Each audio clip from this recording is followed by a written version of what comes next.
कांग्रेस के दफ्तर में एक पीएन का काम करने वाले रोद कुमार की आज पिटाई होती है।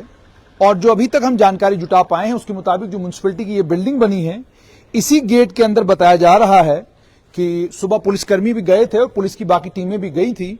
और अगर इस जगह के अंदर आप आते हैं तो यहां पर आपको घोड़ों का अस्तबल मिलता है, यानी यहां घोड़े बंधे रहते हैं। और जो जानकारी मिली है, इस तरफ जो रहने वाले यहां पर लोग हैं उनसे जब बातचीत की तो उन्होंने ये बताया कि इसी जगह, ये जो जगह आप देख सकते हैं, उन्होंने कहा बिल्कुल इसी जगह जहां पर ये घोड़े बंधे हुए हैं, उन्होंने कहा यहीं से चीखने चिल्लाने की आवाज आ रही थी। रोद कुमार कांग्रेस का जो प्रदेश का कांग्रेस कमेटी का जो हेडक्वार्टर जम्मू में है, उस हेडक्वार्टर में पीएन के तौर पर काम कर रहे थे। लगभग पिछले 35 साल से वो कांग्रेस के हेडक्वार्टर पर चपरासी के तौर पर, पीएन के तौर पर काम कर रहे थे और बड़े प्रभावित करने वाले आदमी थे। बहुत शरीफ और बड़ा कम बोलने वाले, नपतुला बोलने वाले शख्स थे। और उनके परिवार के लोगों से जब बातचीत की तो उन्होंने कहा कि उनकी किसी के साथ कोई दुश्मनी नहीं थी, न कभी किसी के साथ कोई बहस हुई। लेकिन आज जब वो सुबह कोई 11 बजे के करीब, 11:15 बजे करीब घर से निकले, उसके बाद क्या हुआ किसी को उस चीज की कोई जानकारी नहीं। ये जगह बताई जा रही है जहां उनके साथ मारपीट हुई है और मारपीट होने के बाद बताया यह जा रहा है कि वो बाहर निकले और गेट के बाहर इसी गेट के बाहर वो बैठे हुए थे। इस गेट के बाहर वो बैठे हुए थे। यह भी बताया जा रहा है कि 2 पुलिसकर्मी आए, उन 2 पुलिसकर्मियों ने उनको देखा, उनसे बातचीत की, लेकिन उसके बाद वो चले गए। ये परिवार के लोगों का आरोप है। उसके बाद उनकी धर्मपत्नी यहां से जा रही थी, उन्होंने उन्हें देखा और उनको ये पूछा कि आप बुरी तरीके से, आपको किसी ने जख्मी किया है, ये हुआ कैसे? ये बातचीत जब उनसे करने लगे तो तब तक उनका पोता आ गया और परिवार के कुछ और लोग आ गए। उसके बाद वो परिवार के लोग जो हैं शहीदी चौक में गए हैं। वहां पर उनके मुताबिक पीसीआर की वैन वहां पर खड़ी थी। उस पीसीआर की वैन के अंदर एक ट्रैफिक पुलिसकर्मी सोया हुआ था और पुलिसकर्मी वहां पर नहीं थे। चूंकि उनको पुलिसकर्मी नहीं मिले, उसके चलते परिवार के लोगों का यह कहना है, चूंकि रोद कुमार बहुत बुरी तरीके से जख्मी थे और खून बहुत बुरी तरीके से बह रहा था, हमने फौरन उनको ऑटो में बिठाया और हम उनको गवर्नमेंट मेडिकल कॉलेज जम्मू ले गए। गवर्नमेंट मेडिकल कॉलेज जम्मू ले जाने के बाद थोड़ी देर डॉक्टरों ने उनका इलाज करने की कोशिश की। डॉक्टरों ने उनके जख्मों को देखा और परिवार को यह बताया कि ये गंभीर स्थिति में है और इनको बचाना जरा मुश्किल होगा। उसके बाद परिवार के लोग ये बताते हैं कि थोड़ी देर के बाद डॉक्टरों ने इन्फॉर्म किया कि उनको बहुत बुरी तरीके से जख्मी किया गया था। जख्मों की ताब न लाकर रोद कुमार की मौत हो गई, यानी रोद कुमार की हत्या का यह मामला है। और आप ये भी सोचिए कि अगर यहीं पर उनके साथ मारपीट हुई है तो इस एरिया को अभी भी आम लोगों के लिए बंद नहीं किया गया है, ये अभी भी खुला हुआ है एरिया। दरवाजा आप ये सामने देख सकते हैं कि ये दरवाजा भी इसी तरीके से खुला हुआ था। आप अंदर आराम से आ सकते हैं और अंदर आराम से आने के बाद आप इस पूरे स्पॉट को देख भी सकते हैं। अक्सर अमूमन ये होता है कि जहां कहीं किसी स्पॉट के ऊपर मारपीट हो या जब कहीं कोई मर्डर का मामला बनता है, हत्या का मामला बनता है, तो उस मामले में अक्सर पुलिस जो है स्पॉट को सील कर देती है, बंद कर देती है, ताकि लोग वहां पर ना जाएं और स्पॉट के ऊपर जो सबूत हैं वो नष्ट ना हो। लेकिन इस मामले में मुझे लगता है कि थोड़ी सी बेहतियाती बरती गई है। दरवाजा खोल के आप अंदर जा सकते हैं।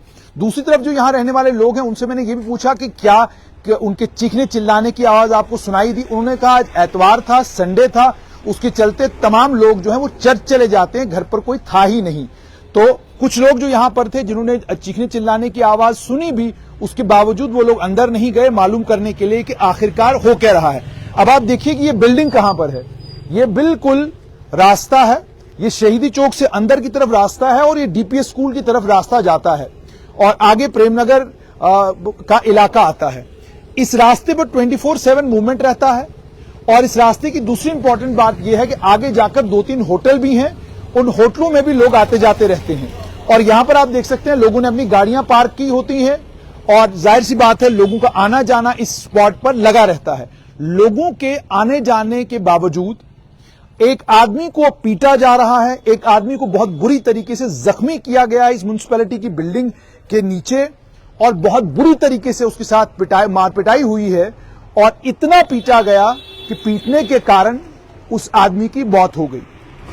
लेकिन बाहर किसी ने कोई शोर सुना नहीं और अगर किसी ने सुना भी नहीं तो उसने जाकर अंदर मालूम करने की कोशिश भी नहीं की। और यह भी अब जानकारी मिल रही है कि लोग इतने संगदिल हो गए हैं, इतने पत्थर दिल हो गए हैं कि अब जब पुलिस सीसीटीवी फुटेज खंगालने की कोशिश कर रही है तो कोई कह रहा है मेरा सीसीटीवी काम नहीं कर रहा, कोई कह रहा है कि मेरे सीसीटीवी में फुटेज नहीं आई। इस तरीके का प्रकरण हो रहा है।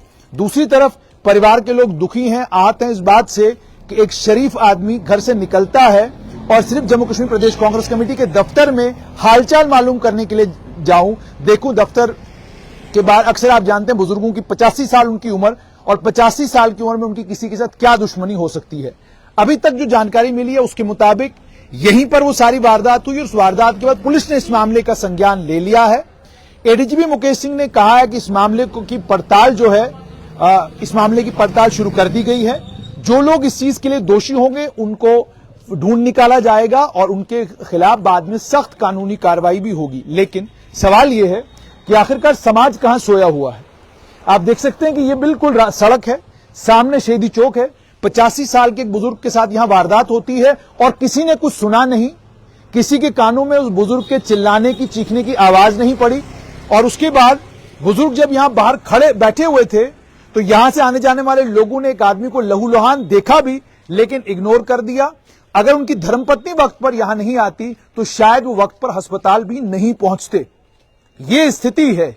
आप सोचिए कितनी दयनीय स्थिति है कि एक आदमी जख्मी है, लहूलुहान है, यहां पर बैठा हुआ है।